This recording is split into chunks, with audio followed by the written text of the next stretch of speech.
नमस्कार दोस्तों, मैं सोनम जैन और आप सभी देख रहे हैं सोनम जैन की कहानी। और इस चैनल पर मिलती हैं आप सभी को कहानियाँ देखने के लिए। और आज की कहानी नफरत की आग भाग 3। यदि आप सभी को मेरे द्वारा लिखी गई ये कहानी पसंद आए तो चैनल को सब्सक्राइब कर दीजिएगा और पास में जो बेल आइकन का बटन है उसे प्रेस करना बिल्कुल ना भूलें, क्योंकि उसी से मिलेंगे आप सभी को मेरी आने वाली हर कहानी की नोटिफिकेशन।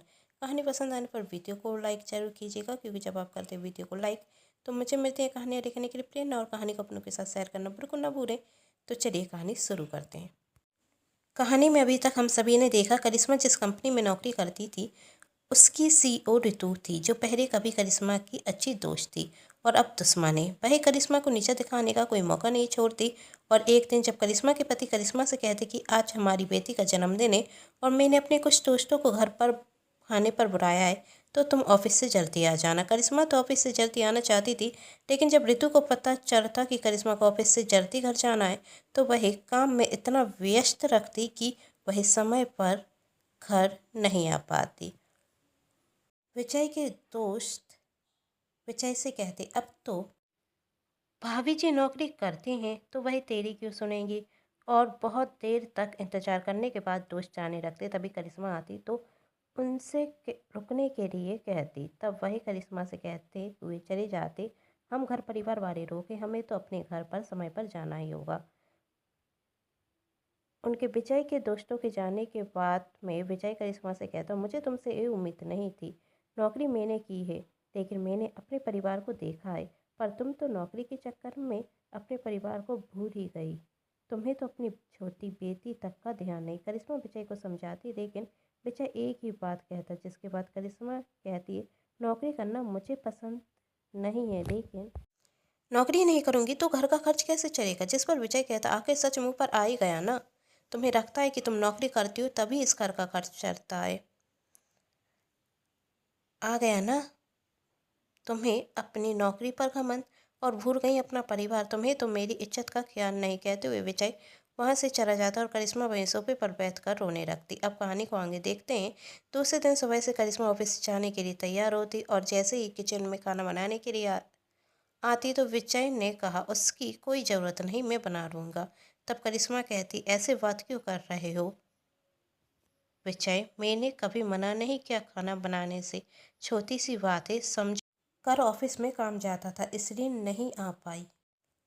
विजय, अब क्या तुम्हें मुझ पर इतना भरोसा नहीं। तब विजय कहता, मुझे तुमसे कोई बहस नहीं करनी। गुड़िया को भूख लगी है, मैं उसके लिए नाश्ता बना देता हूँ और इसमें कुछ गलत नहीं है तो मैं बना देती हूँ। करिश्मा ने कहा, तुम्हें ऑफिस को लेट हो जाएगा।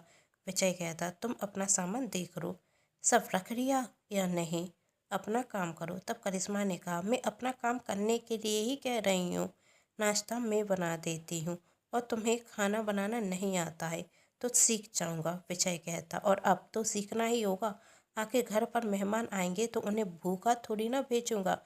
तुम उसी बात को अभी तक लेकर क्यों बैठे हो विजय, करिश्मा ने फिर कहा। तभी विजय का हाथ चढ़ जाता, विजय के मुंह से निकलता आ। तब करिश्मा कहती, क्या हुआ बताओ मुझे, मैंने पहले ही कहा था कि तुम नहीं कर पाओगे, आपकी चिंता है मुझे। अब दवा लगा लो, लाओ मैं लगा देती हूँ। करिश्मा विजय को दवा लगाती और नाश्ता तैयार करती। नाश्ता करते वक्त वह दोनों एक दूसरे से बात नहीं करते और करिश्मा ऑफिस के लिए निकल जाती। तभी विजय की नज़र बेंच पर रखे हुए करिश्मा की फाइल और लंच बॉक्स पर पड़ती। तब विजय कहता, करिश्मा तो अपना टिफिन और फाइल ले जाना भूल गई, कोई ज़रूरी फाइल हुई तो वह परेशान होगी, मैं लेकर जाता हूँ। तब विजय मन में ख्याल आता, पर मुझे क्या करना है, और वह तो नहीं चाहती कि मैं उसके ऑफिस जाऊँ, इतना परेशान भी क्यों हो रहा हूँ। थोड़ी देर सोचने के बाद विजय कहता, क्या मैं स्वार्थी हूँ, मैं करिश्मा से नाराज़ हूँ और नाराज़गी अपनी जगह है। उसकी कोई इम्पोर्टेंट फाइल हुई तो और टिफ़िन लेकर नहीं गई तो भूखी रहेगी, तो क्या खाएगी, बाहर का खाने वालों में से तो वह है नहीं। फाइल और लंच बॉक्स देकर आ जाऊंगा। कहते हुए विजय करिश्मा के ऑफिस जाता। और जब विजय करिश्मा के ऑफिस जाता तो वह देखता कि ऋतु करिश्मा से कहती कि तुम जैसे लोगों की तो इस ऑफिस में ज़रूरत नहीं, अपना काम सही से करना नहीं आता। कहाँ है वही फाइल, मैंने तुमसे कहा था कि मुझे वही फाइल कंप्लीट चाहिए। ऋतु को देखकर तो विजय आश्चर्यचकित था और अब उसे समझने में देर नहीं रखती कि आखिर करिश्मा इतनी बतर क्यों गई है। और विजय ऋतु के पास जाकर कहता, मैडम मेरी पत्नी फाइल घर पर भूल गई थी, इसलिए मैं उसे देने के लिए आया हूँ।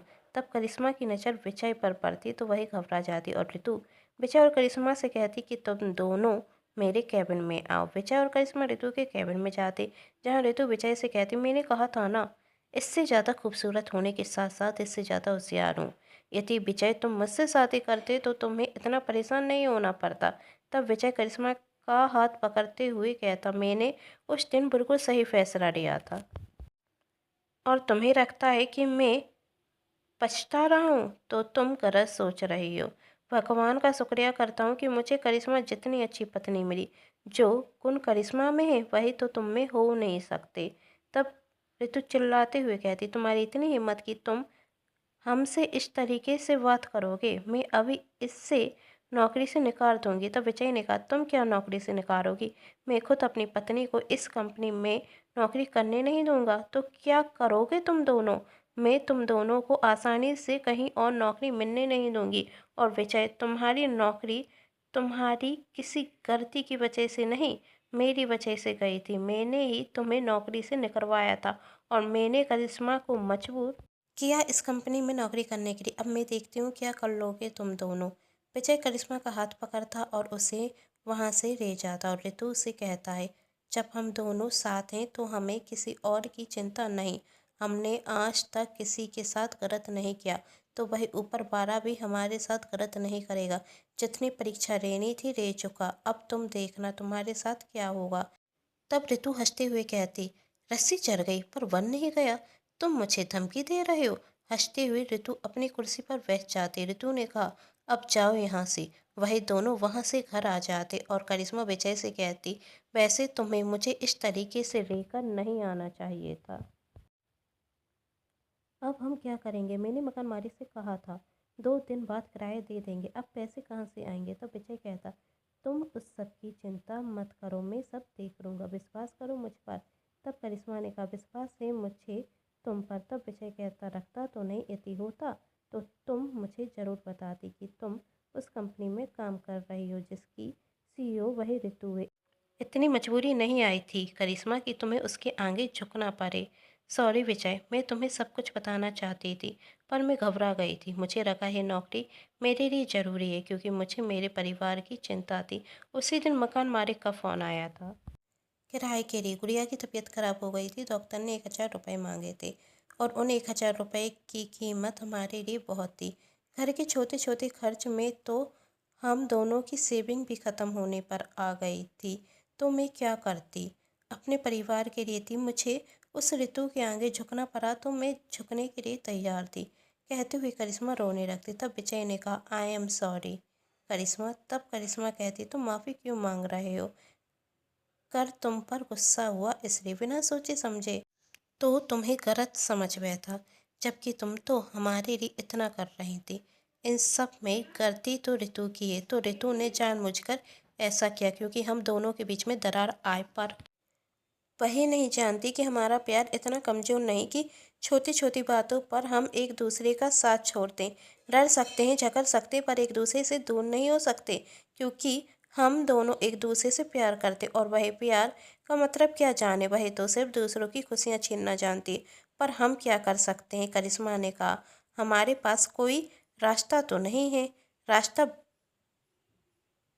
ऊपर वाला बता देगा, बस हम चलना शुरू कर देते हैं। मैं कुछ समझी नहीं। करिश्मा कहती, तुम चिंता मत करो करिश्मा, अब सब मैं देख लूँगा। विजय ने कहा। तब करिश्मा विजय की तरफ गौर से देखती। तब विजय कहता, अपना दिमाग मत लगाओ मैडम जी, बस अपने हाथ की गरम गरम कॉफ़ी बनाकर पिला दो।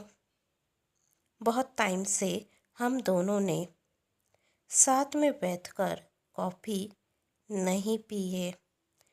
तब करिश्मा कहती, अभी बनाकर लेकर आती हूँ। दोनों साथ में बैठकर कॉफ़ी पीते। तभी विजय करिश्मा से कहता, वैसे एक बात बताओ, ऑफिस में काम करने वाले सभी कर्मचारियों के प्रति ऋतु का व्यवहार कैसा है? सब ऋतु को पसंद करते हैं या नहीं? तब करिश्मा ने कहा, इन सब बातों से क्या होगा?